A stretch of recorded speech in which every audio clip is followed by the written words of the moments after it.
My name is Linda Parker. I am 59 years old. I live alone in my small house in Brighton. My husband died 8 years ago. I have only one son. His name is Daniel. Daniel went to Canada many years ago. Now he lives there with his wife and 2 children. He has a good life. He has a big house and a good job. He is happy, but I live here alone. Every day I wake up early. I clean the house. I cook food for myself. In the evening, I sit alone. Nobody comes to see me. Daniel does not call me much. Sometimes he sends me money. Sometimes he says, "Mother, I will come soon," but he never comes. Still, I wait for him. I love him very much. He is my son. I keep his old photos in my room. I look at them every day. One day someone knocked on my door. I opened it. It was Daniel. I was very surprised. I said, "Daniel, you really came?" He smiled. He looked happy. I hugged him. My eyes were full of tears. He came inside. I made tea for him. We sat and talked. I asked, "How is Sarah? How are the children?" He said, "They are all fine."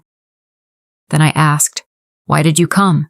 He said, "I missed you, Mother. You live here alone. I worry about you. I want to take you to Canada." I was quiet. He looked at me and said, "You are getting old. It is not safe here. You should come with me. You will be happy there." I said slowly, "But this is my home. I was born here. I got married here. Your father lived here. I cannot leave this house." Daniel looked serious. He said, "This house is very old. It is not good for you. In Canada, you will have everything. You will have your own room. You can see the children every day. Sarah also wants you to come." That night I sat alone and thought, what should I do? I did not want to leave, but Daniel was my only son. The next morning, Daniel said, "Mother, we should sell this house. You do not need it anymore. You will live with us. You can use the money for your new life." I looked at him. He smiled. I thought maybe he really loved me. So I said, "Yes." I sold my house. Daniel took all the money. I packed my bag. We went to the airport together. I was sad, but I was also happy. I thought, I will be with my son now. At the airport, Daniel said, "Mother, wait here. I will bring a wheelchair." "The way is too long. You cannot walk so far." "I will be back in 5 minutes," I said. "Okay." I sat on a chair. 10 minutes passed. Daniel did not come back. I thought maybe the line was long. I waited.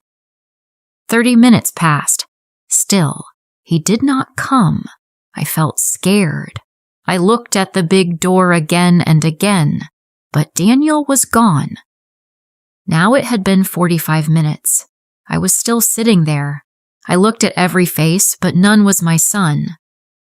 I told myself, Daniel cannot leave me. He is my son.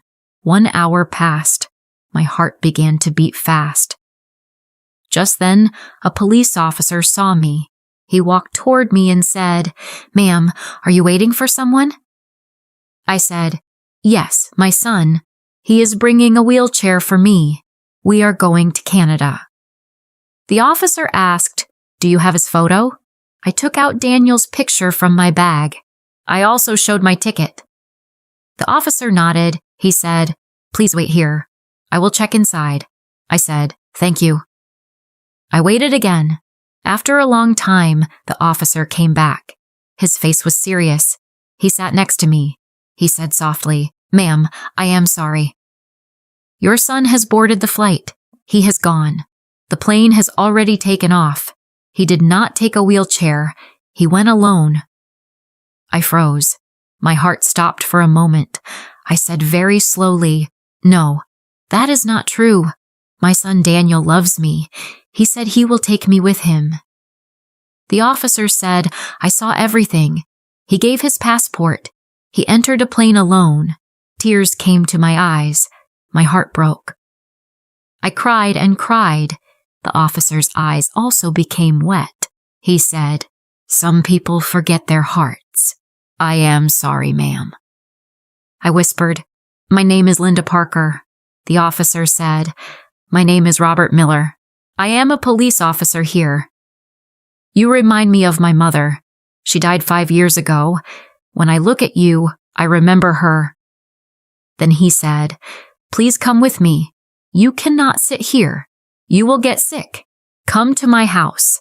My wife is kind. She will cook for you," I said, "but I do not want to trouble you." He smiled and said, "It is not trouble. It is love. You are like a blessing to me." Robert called his wife Olivia. He said on the phone, "I found an old woman at the airport. She is all alone. Her son left her. Can she stay with us?" I could hear Olivia's voice. She said, "Yes, please bring her." That night I stayed at Robert's house. Olivia brought me food. She spoke to me like a daughter.